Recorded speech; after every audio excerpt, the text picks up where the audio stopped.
y'all gonna do? We'll cruise up among the stars. No matter what you do, I'll get you back up off the wall. Yes, sir. Yo, life is full of options, switching all the time, but the quickest way from A to B is still a straight line. I ain't lying, that is science. I'm trying to explain, cause if you apply determination, you can do anything you can put your mind to. Give me the audio chord so I can find something to ride to. We're about to fly to another planet. Is magical, what's real, like it's in a galactic. The way you make me feel, let's dip, cause we can fly in my starship like Han Solo by the castle mines, like Cowboy Bebop with jet and spies, like Captain Kirk on the Enterprise. We can travel far like a Dharma did in a battle star. I'm flinging haters like a catapult. You feel the heat and take it off, like what y'all gonna do? We'll cruise up among the stars. No matter what you do, I'll get you back up off the wall. Yes, sir. Keep your windows down. Breeze hitting, you didn't know, but you know now. I'm not kidding, there ain't no stopping. BSing is not an option. I just wanna see everybody rocking. I wanna see you getting higher than a rocket. Land a spacecraft with Neil and Buzz Aldrin. She in the cockpit, cruising at an altitude up there where all the stars live. Take the TARDIS back to Gallifrey, we're the guardians of the galaxy. Like Superman and Lois Lane, go to Cybertron on the Astro train. I just want to see you do your thing. If you don't know now, then you'll learn. From the earth to the moon, influenced by Jules Verne. I'm not concerned about what y'all gonna do. We'll cruise up among the stars. No matter what you do, I'll get you back up off the wall. Yes, sir.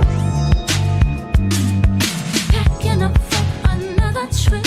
If you drive by my way, really there is no rush to this. We can rock night and day. Intergalactic love for this. Take me to outer space.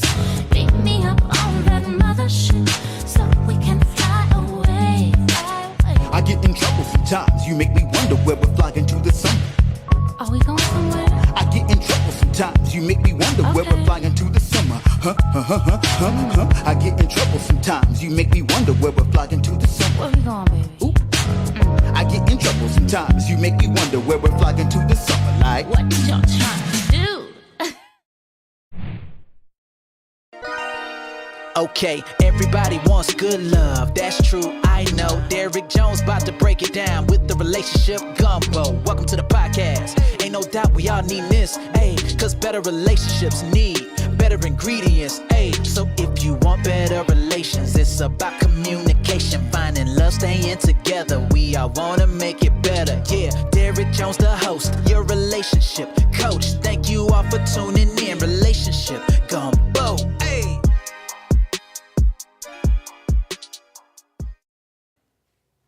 Hey, welcome everybody. We are back. It's another Wednesday at 8 p.m. It is the Relationship Gumbo Podcast live edition. And I'm happy to be here. Every week I say the same thing, but it's really true. I'm really happy to be here. I'm happy that you guys are here. And those of you that will watch on the replay, we love you guys also. Make sure that you share this out with your friends, your family, your loved ones. The content is always amazing. Make sure you go to the YouTube page, hit subscribe, hit that bell. Make sure when you do hit the bell that you make sure you click you want all the notifications. It's only once a week, so it's not going to bombard you because I have some subscriptions on there that go crazy. But make sure you do that. It's well worth the wait. And tonight's topic, y'all know when I'm up here by myself, it goes in, right? We going in tonight. So tonight's topic, we're talking about, are you outsourcing your self-worth? So just think about that, guys. Think about what outsourcing means and think about what self-worth means. So we're going to get into that in a minute. But before we do that, I'm going to make sure that you guys know everywhere you can find me. So, in addition to this being a video that you're watching right now, we're also an audio podcast. And we are literally everywhere that you can get a podcast. Apple Podcasts, Spotify, Google Podcasts, Alexa, Amazon Music, iHeartRadio, Pandora. Basically, everywhere you can get your music, I'm there. Just search for Relationship Gumbo Podcast and it pops right up. You can listen to it in your car, in your headphones. Maybe you can't watch the video at the moment, but you can listen to the audio. So it's there. It's over 100 episodes there. So make sure you either watch them all, which I suggest. It's going to take a while, but you got time. Or pick and choose your poison. Pick something that's relatable to you. There's a lot of amazing topics and titles that you can search for. So make sure you do that. So we're going to get into it. If you are new to the platform or the show, what I normally do is I will pause for 3 seconds. I will start the podcast and then I'll pause for another 3 seconds at the end so we can chop it off. So that middle part with all that good audio goes straight to the audio part of the podcast. So without further ado, give me my 3 seconds and we will get this show started. Stand by. And welcome to another episode of the Relationship Gumbo Podcast. My name is Derek Jones and I'm your host. I'm a certified life and relationship coach, an engineer, a strategist, and a mental health advocate.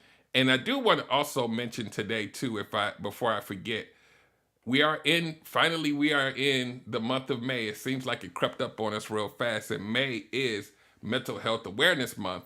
So you guys know a lot of the stuff that I talk about anyway touches on mental health because I am a mental health advocate.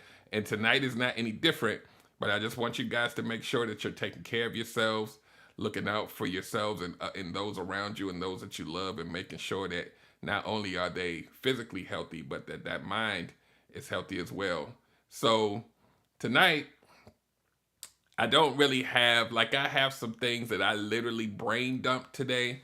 So I don't have like an itemized order or structure. We just gonna go there. And I like these type of shows because they tend to track more real to life. There's some of the stuff that I have to like manage and make outlines of or whatever. So, and you guys tend to love it too. So tonight we're gonna just go in. So let me see. The topic tonight, we're talking about, are you outsourcing your self-worth? So let's stay there for like a minute because I want you guys to really understand the journey I'm going to take you on tonight. So when we're talking about outsourcing in this sense, we're talking about making other people in charge of a lot of times the emotional labor that we have and the things we go through. We're making other people responsible for that. If I want to feel good, I want somebody else to make me feel good because I don't want to take that on myself.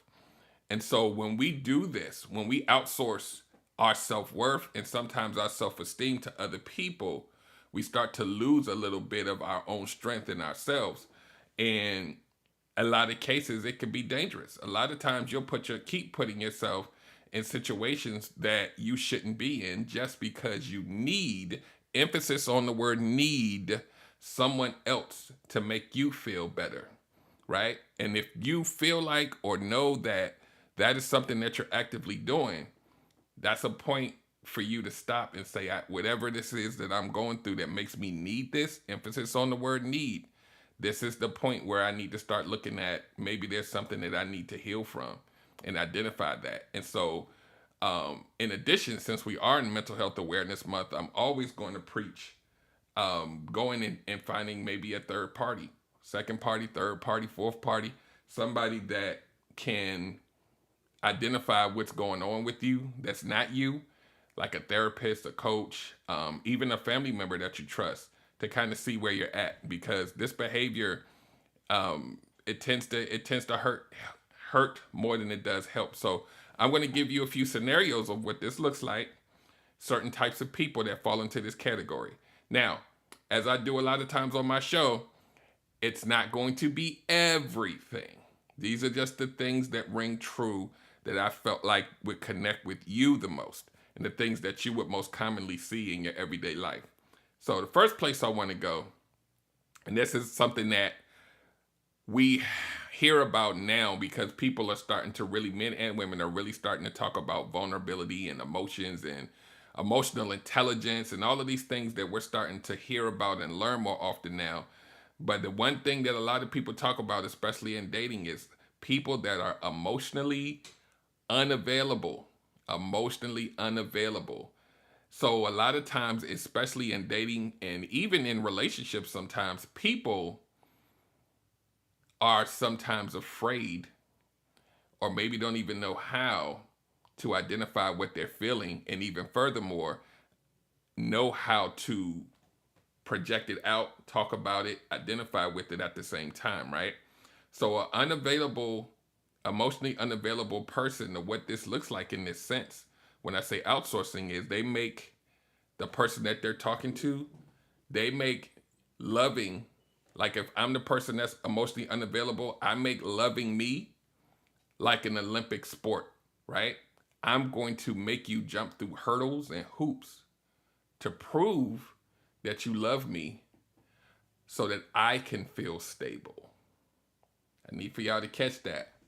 I'm going to put you through a lot of hurdles that you probably shouldn't have to go through, but I'm going to make it difficult, extremely difficult for you to have and keep me. I don't want to lose you, but I'm going to put you through some things to make me feel better. So I need for you guys to catch that. That person's going to have to work and do cartwheels in order for them to show up in a relationship the way that you want them to.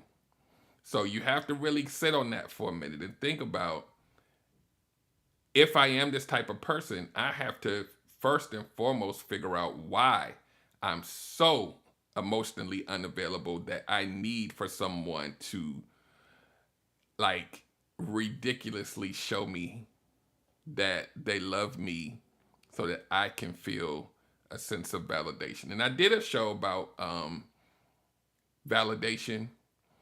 So make sure that you, when you go searching back on YouTube, make sure you search for the show that I did about validation, because it ties in loosely to this, right?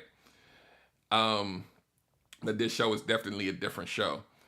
So think about, again, just to recap this first one, being emotionally unavailable and making people jump through unnecessary hoops just to prove that they love you, right? So, and then think about, if you have or have not been that person, think about people you know that you know make people go through ridiculous things. And sometimes we'll pass it off and say, well, you've been hurt before, so you need them to go through this.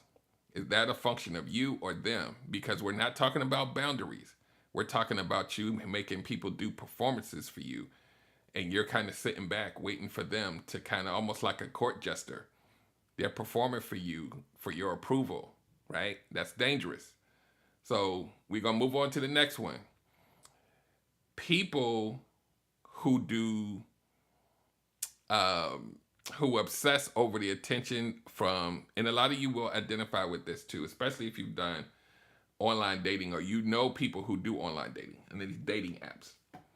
They're obsessed with the attention and the responses that they get from the dating apps, because their self-worth is tied into how they feel from the responses that they get, right? And those of you who know, when you go on online dating, if you want responses, you can get plenty of them every day, and it make you feel good about yourself, right? And if I have a low self-esteem or a low self-worth, I can go ahead and dip in that pot anytime I want to. So I'm outsourcing how I feel about myself, and I'm giving those people ownership of it. It's dangerous, because if you are at that place where you haven't healed from certain things, some of those people that are paying attention to you, some of them slip through the cracks. Sometimes you end up in relationships with them and you're like, whoa, I let this person in. I wasn't really paying attention, because all of those responses and that attention became a drug for you. It feels good. So let me pick one that I feel like is giving it to me the way I like it, and let me make that the person. Instead of vetting them, I just want them because of how it feels. But it's a false sense of security because you've never really had a true exchange with that person. You just know that they are giving you attention and it feels amazing. And that's your only bar, right? Because you're giving them ownership of how you feel about yourself. So think about that. It's a slippery slope and it's dangerous because some people will say they're having fun, right? They're on it every day, but they are not going out on any dates or anything. They're not even meeting people. They just like the responses and the emails and stuff coming through every day. They need that. And it becomes an addiction after a while, right? So think about that. And it's a real thing. Anybody who knows people who just can't stay off or they're meeting a different person like every other day, if you're meeting someone offline every other day, then you don't really have a filter. That's Derek Jones talking. You don't really have a filter for what you really want if everybody gets a chance. I need for y'all to listen and understand this. So, even text messages give a false sense of security, right? The phrase that we have learned to hate, the Grand Rising Queen text that you get in the morning, some people need to hear that. Some people need it, not like to hear it, need it because it validates them. If they feel like somebody else thinks that they're a queen or beautiful, doesn't matter the source, I need that in order for me to feel worthy. So think about that one as well. We still going. I got some things. We still going. The next thing that I brain dumped on today was, and this topic that we talk about a lot on this show, which is childhood trauma. Childhood trauma. Now, that's a big umbrella when I say childhood trauma. It can encompass a lot of things. But people who have childhood trauma, in the sense that I'm going to talk about today, are those that are looking for a mother or a father figure in the people that they choose to date. It's not always bad to say, I want someone like my mother or like my father. But when you are looking for a replacement is where it becomes difficult. And I'm going to explain what that means. When you are dating someone and you are dating someone because that person makes you feel the worthiness that you always needed from your parent or parents with an S. That person now becomes the sole person that validates your worth of how you feel about yourself, and you're going to go on a journey of trying to please that partner as if they were the parent that you were trying to please. I need for y'all to catch that. It's a dangerous space to be in because it's not a true connection between two adults. It starts to become like a parent-child relationship, and you're vying for their attention. You're vying for their love. So it's almost kind of like the opposite of what I talked about in the beginning about emotionally unavailable, where the other person that you're dating is performing for you. Now you're performing for them because their cosign on whatever you're doing, the love that you get back, it feels like a maternal or paternal love. And that comes from when you were a little kid. It's not really about the person that you're dating. You want mommy's love. You want daddy's love from somebody who's 50 years old or 40 years old or 30 years old. They coming in just trying to be in a relationship with you, and you've given them an assignment and a duty that they didn't ask for. I need for y'all to catch that. I need for y'all to catch that. And it's not just women who have daddy issues. Boys have daddy and mommy issues too. Everybody can catch it on this one. So it's really about understanding who you are and building up an esteem and a worth about yourself. And I know it's not easy because we go through things, but you don't want to put that burden on another human being. That's yours, right? You can have people that are in your life that kind of cheerlead the things you go through, makes you feel good, but they don't need sole ownership of how you feel about yourself. Like we always talk about, and I've had guests, and even Gunter Man, who's in the comments now, he's a relationship with self coach. What is your relationship with yourself? That's where we have to start in this whole conversation. Loving yourself, believing that you are worthy of whatever it is, right? Without putting that burden on someone else. So we're going to move right along. And just a caveat, this show isn't going to be a super, super long one, but it's going to be an impactful one. And I'm going to answer your question, Rick. He asked, how do you break the cycle? Let's do that now.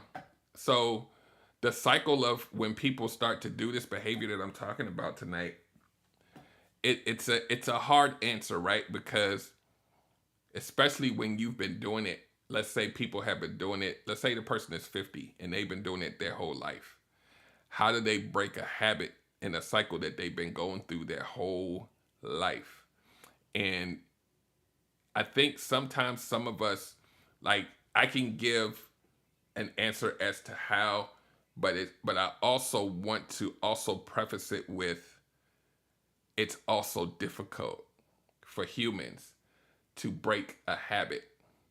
And sometimes something may happen to make you I literally just had a conversation about something tangential to this, about, are you being proactive about this, or are you doing the fixing it as a reaction to something that happened, right? And sometimes people who have a perpetual cycle, sometimes something has to happen to kind of shake you into it. Sometimes it's a person that says something that you trust, that may say something that may trigger you to say, maybe I need to work on me. And that's why it's important to manage the information that you take in every day. Sometimes the information is the thing that makes you feel doubtful about yourself, or the fake kind of let's say beauty standards that we see on Instagram and all. Some of this stuff, you keep soaking it in, it's gonna make you feel like crap. So breaking the cycle itself, it's really about you as a grown person saying, I need to take accountability for my actions. I need to take accountability for how I am treating other people and how I'm allowing them to treat me. So the first step is, number one, even if we stepped outside this specific topic, ask the question, who am I? Who am I to myself? And then in turn, who am I to others as it relates to who I am for myself? Once you start asking why, that why is a rabbit hole that we all should go down to try to figure out where our behavior patterns come from. And like I said, you may need to talk to somebody about this so that you can formulate it into, to something that's coherent for you to understand. But it's like, I wish I can give like a step 1, step 2, step 3, but you really can't do that until the person is ready to receive it, right?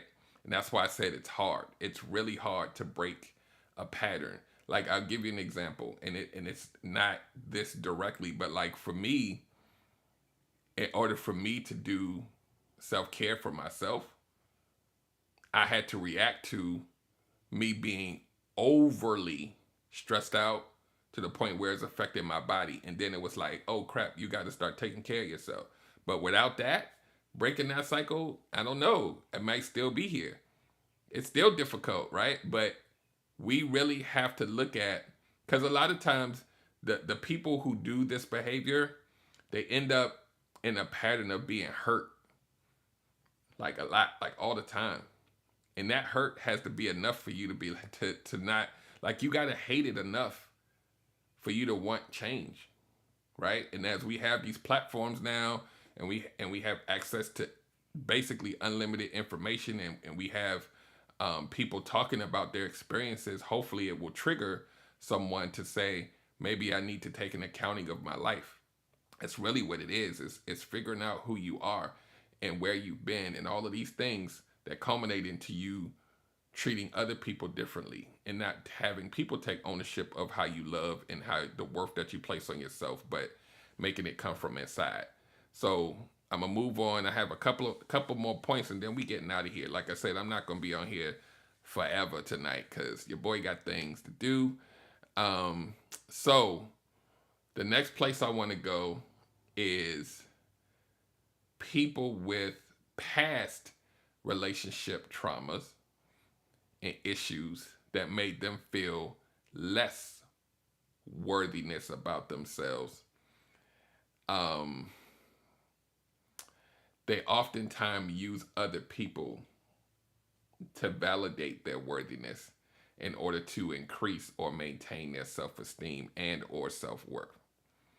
So all of the stuff you've been through in your relationships that made you, sometimes that other person may make you feel like you less than a human being.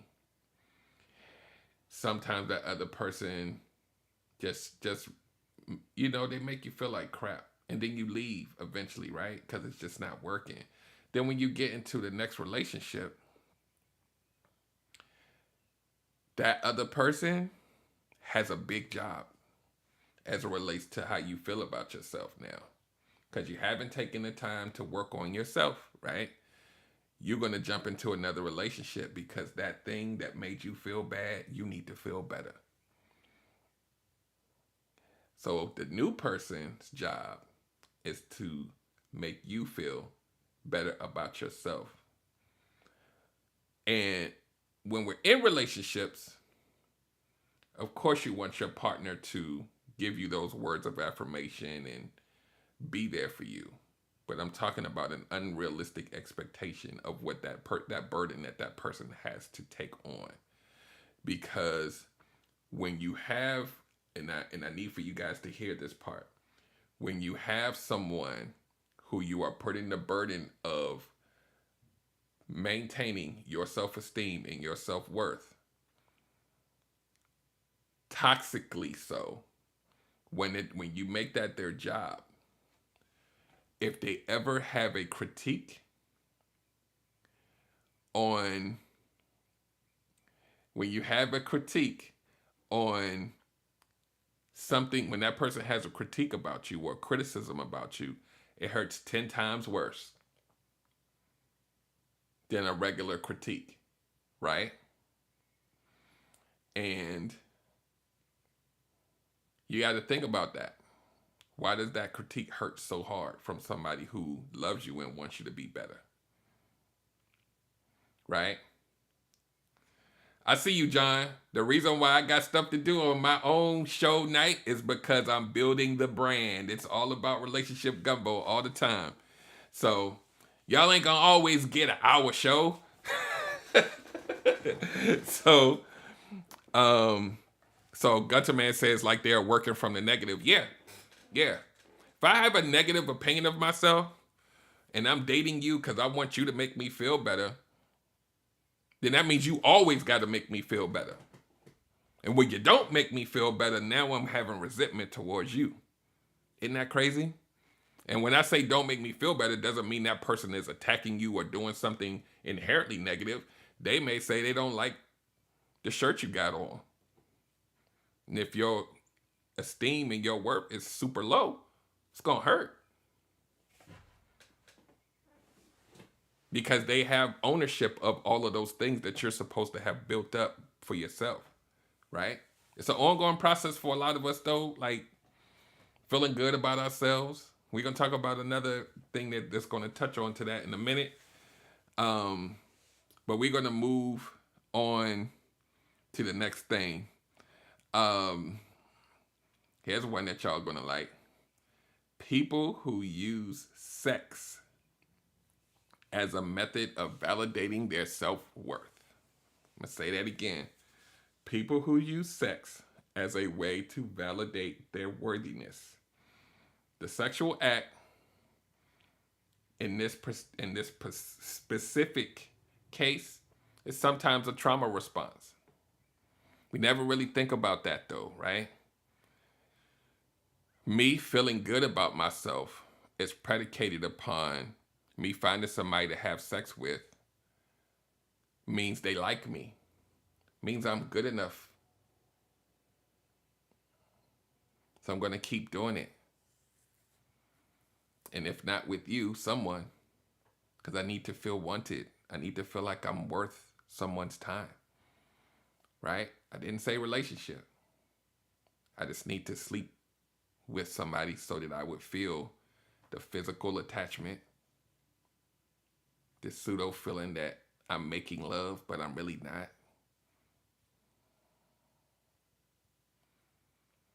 Yeah, Gunter Man says, or people believing having sex is what a relationship is. Yeah. Yeah. And when you are out here doing that, first of all, a lot of people who do this from this space aren't always the safest people when it comes to sex, because safety isn't really the priority. How you feel is, right? And people can say all day long that they're safe, but we know that that ain't really true. Like people who really need that validation, they're not thinking about that. They're not thinking about that. And that's why, one of the main reasons why this is dangerous, but the other reason is more mental. You're going to, male or female, you're going to just give out your body randomly just so that you could feel like somebody likes you. I've known people like this my whole life that I've seen how they move, and I'm like, yo, like, what's wrong with you? Anybody can just get it? Like, but then when you talk to them in a different setting and they talk about their history, a lot of times there's trauma there. A lot of times people are doing it for acceptance. And it's weird to think of, I'm going to give up my body just to feel accepted. It's heavy. Because sometimes that physical interaction, to Gunter Man's point, it replaces what most of us would define as love. The sex is the love. Because if you have sex with somebody, you can almost pretend that you're in love without all of the other stuff that comes along with a relationship. And then you rinse and repeat. Because it's scary to turn that into a relationship and possibly get hurt, so let me just keep sleeping with people. And in your mind, you thinking, but they want me, so I must be worth something. How many of us know people like this? And sometimes we do something like call them a hoe or a whore.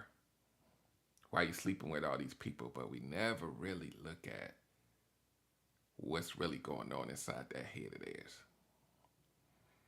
I don't give people passes on stuff, but we really don't know what people have gone through. I've heard some horrific horror stories of people's past that led to them being extremely promiscuous. Like horror stories from like their childhood. Like we talked about childhood trauma before.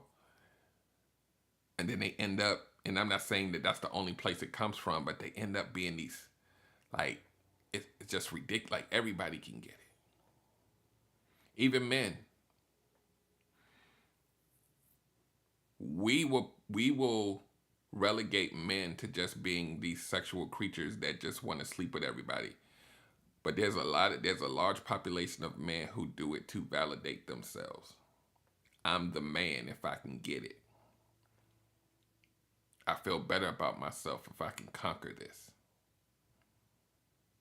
My feelings were hurt before, and I need sex to make me feel better because I don't have any other coping strategies. We talk about that part a lot on this show.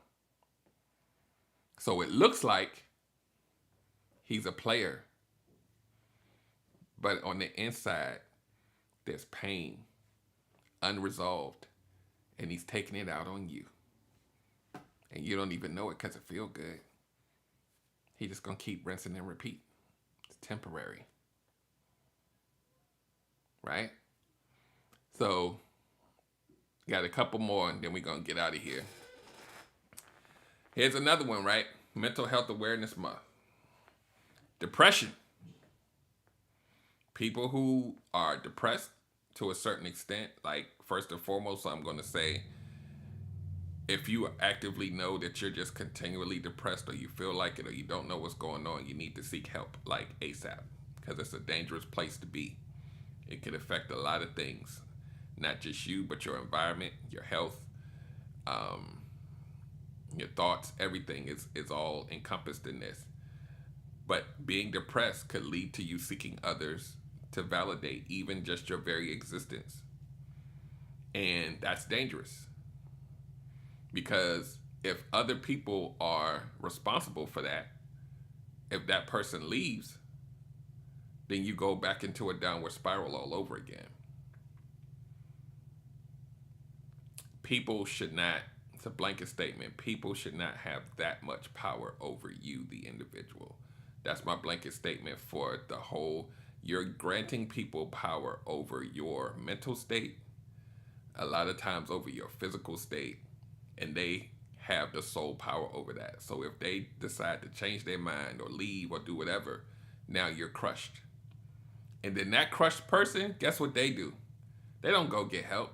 They go get into another relationship because they need somebody else to make them feel validated. These are a lot of the people that were out here dating, guys. They're looking for that next fix. And that's why I always talk about boundaries. I always talk about having discernment and really knowing who you are and what you want when you go out here, so you can recognize people that are using you for these types of things. Doesn't mean they're bad people, but I don't want to be responsible for your self-esteem and your self-worth. Like, I don't want to be that person to you, because it's dangerous.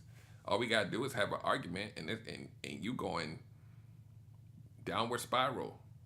So think about these things, about the things you go through every day, and people that go through depression and stress and anxiety, and you just need somebody to make it go away. So you're going to pick someone and give them that job. That's not fair to them, because a lot of times they don't even know that they're signing up for this job. And then you pull them in. I need y'all to catch this. You pull them into your little world of dysfunction. They become the person that has to cater to your emotional needs in that way, making you feel good about yourself every day because you don't. What it does from them is it pulls a level of vulnerability and attention from them that then they have to turn into something else just to cater to you. So then they don't even show up as themselves, because they become the person that's sole purpose is to make sure you don't go off the deep end every day. It's not fair. It's not fair at all. And the final one I'm going to talk about tonight, something else that you guys can relate to. People who perpetually play the victim in most situations that they're in order to get feedback from you that will make them feel better about themselves. I need for y'all to let that one soak in. People who play the victim and are performative in a way to make you then have to validate them. They want you to feel sorry for them. They want you to make them feel good. Woe is me. Always, these people who always have a story every day, every week. Something's wrong. I'm broke. I don't have this. I don't know what I'm going to do. And they want you to speak life into them so that they can feel better about themselves, right? And speaking life into somebody is necessary. But when it becomes a habit and it's like every day, every week, because they need you to be that person, what if I happen to have other things to do? And you need that. You going down on the deep end now, because you're going to find somebody else to be a victim to make yourself feel better. That doesn't even,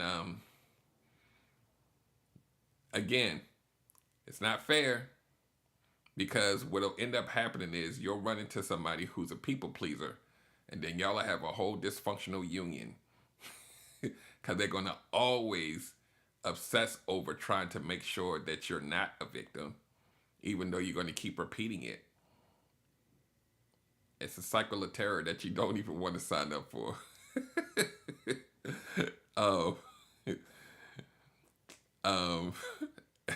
Love Tucker says abort mission, and Erica says I hate being invited to pity parties. It's such a drag. Yeah, and Gunter Man says it's draining. Gunter Man also says we want someone with confidence. Yeah, yeah, yeah. We. When I say we, a collective we run into these people, and most of us have run into people who always something's going on every day. It's something. Like, I know probably y'all know some of these people, right? Now that we have like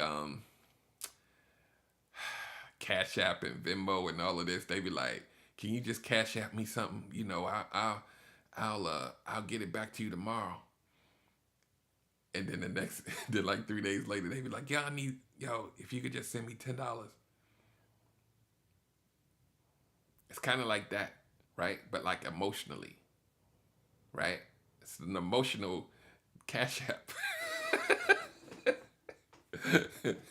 They want you to put some emotional money in their Cash App all the time. I never thought about it like that, but that's really what it is. And after a while, you like, how much money am I gonna keep sending this person before they understand that they using the hell out of me? And I need to understand that too, right? Yeah, they do. Erica says they have a problem for every solution. Yeah, they're gonna find a way to be the victim. They're gonna find a way to be the victim. And like I used to know this person years and years ago, where every month they claimed that they were going to get kicked out of their apartment, and they only needed like an extra $100 or whatever, right? And so this particular person, I would give them like a little like $20 or $40, and I'm like, I know it doesn't help, but here's something to it. Maybe you can get the money or whatever. And then the next month they be like, I'm trying to get this $2,000, and can you help? And it's like, you again? And so then you're like, but 7 months later, they still there. So it's like, oh, did I just get pimped? And that's what it is emotionally. It's like, you pimping the game. You need to stop doing that to people. Like, you're going to have to Rick's point earlier, how do you break the cycle? Like, some people it's almost kind of like people that got a gambling problem. Like, sometimes they got to get help. Sometimes they have to get help, and we can't be enablers for this behavior, right? For all of the stuff I talked about tonight. We can't be enablers for this when we know that we are being used by them. Doesn't make them a horrible person, but they have some bad habits that's going to spill over to you. And guess what? Here's the kicker, right? When you take a person like this, who's looking for people to validate and be the sole thing that makes them feel good about themselves, when you flip it around on its head, if the other person that they're dealing with has their own dysfunction, like I said earlier, the person who is being used to help you with your self-worth doesn't even realize that they're being used, because they're in it for some other traumatic, dysfunctional thing, and y'all are just... That victim thing is serious. Men and women, they do it. They like, you could be in a whole loving, relationship, and they're going to perform that victim thing for you. They're going to do it. You never do this for me. Okay. I'm going to do it now.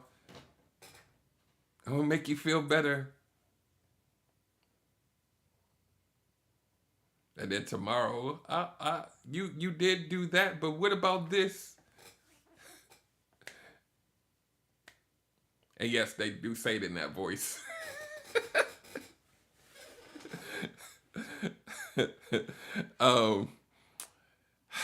Erica says, That's why I feel it's important for us to create an energy budget. Sorry, I don't have enough in my energy account to spend on that today. Exactly. It's hard, especially if you like a people pleaser. It's hard to do that. It's hard to do that.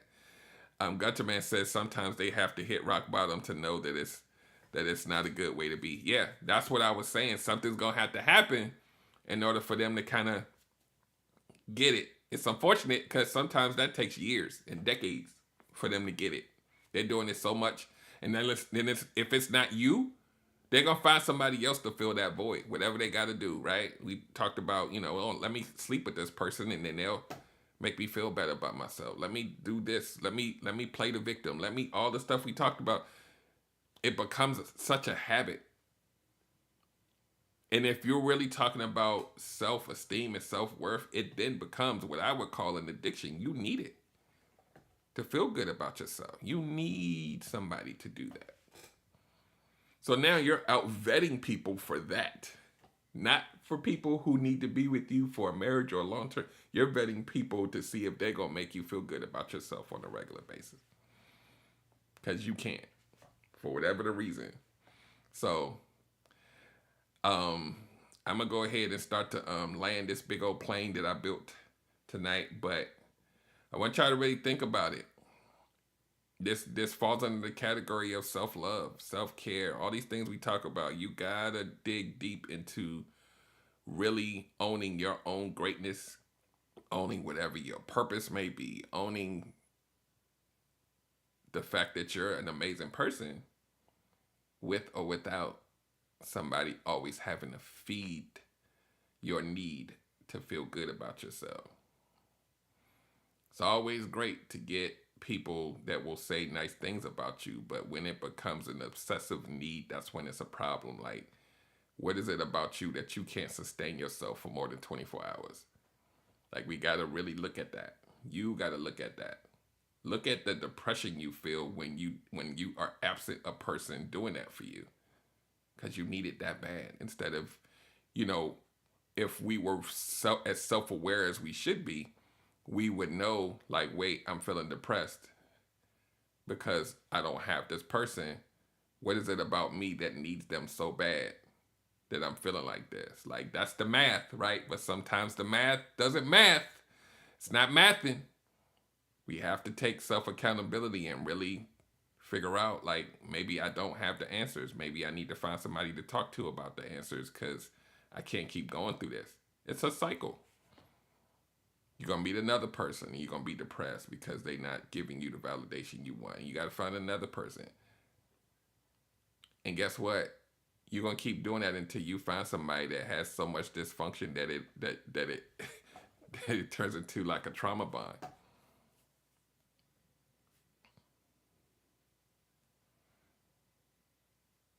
And who wants one of those?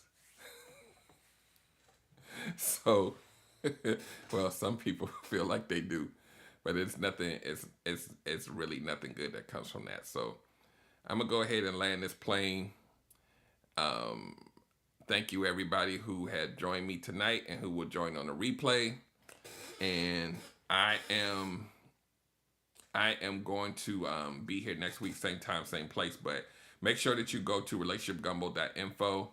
And you guys are going to start to see even more changes to the production value of the show in the next few weeks as we get closer to the release of the online courses. Because it's definitely happening in May. I'm working on it every day to make sure that it's excellent. Because I believe in excellence, not perfection, but excellence. The best I can do, y'all going to get the best of me. So I want to make sure. That's why these shows haven't been super long, because when I get off of here, it's still some time left in the evening, and I go ahead and put my head down and kind of get some of that stuff done. So I want to make sure that this rollout looks great. I got some new tools. I got some new stuff graphically that I want to share with you guys too over the next few weeks. So you're going to start seeing changes and hearing things that are coming up like as soon as next week. So stay tuned. Make sure that you are linked up with me on Instagram and YouTube and everywhere that I am. I was looking at, somebody told me to get on Twitch. I don't even know. So we'll see. But I'm all for being where the eyes and the ears are. So I am, and make sure you follow me. When you go to my website, follow me on TikTok, relationship_gumbo. I need my TikTok followers up. I'm trying to get to 1,000 so I can go live on there too. So, and I'm only at like 300 and something. So make sure if you have TikTok, even if you don't frequent it all the time, but if you have it, just follow me. So, yeah, on that note, I'm out. Y'all have an amazing rest of your week and weekend. Have fun over the weekend if you can. And take care of yourself. Love yourself. Feel the worthiness that you are amazing and that you are great, no matter what circumstances that you're in. We wake up every day, hopefully. We wake up every day and we have an opportunity to hit the reset button. So there's never a bad time to start loving yourself, caring about yourself, and feeling like you are worthy of everything that's due you. So on that note, I'm out of here. You guys have an amazing night, and I will talk to you. Erica says, give us the Alicia diet plan too. We'll see about that. Cause we've been doing some things to try to get to stay healthy, and that all goes into all of this. Sometimes when your health isn't good, you feel bad about yourself. And then guess what becomes the thing that drives your self-esteem and your worth? Is food, right? It's not even a person. Some of us have some ridiculous attachments to food. So as we're in Mental Health Awareness Month, that food could affect your mind, your addiction to that food making you feel better about mental things. So just think about that, guys. So y'all have a great day, and I will talk to you soon. Have a good night. Okay, everybody wants good love, that's true, I know. Derrick Jones about to break it down with the relationship gumbo. Welcome to the podcast. Ain't no doubt we all need this, ayy, cause better relationships need better ingredients, ayy. So if you want better relations, it's about communication, finding love, staying together. We all wanna make it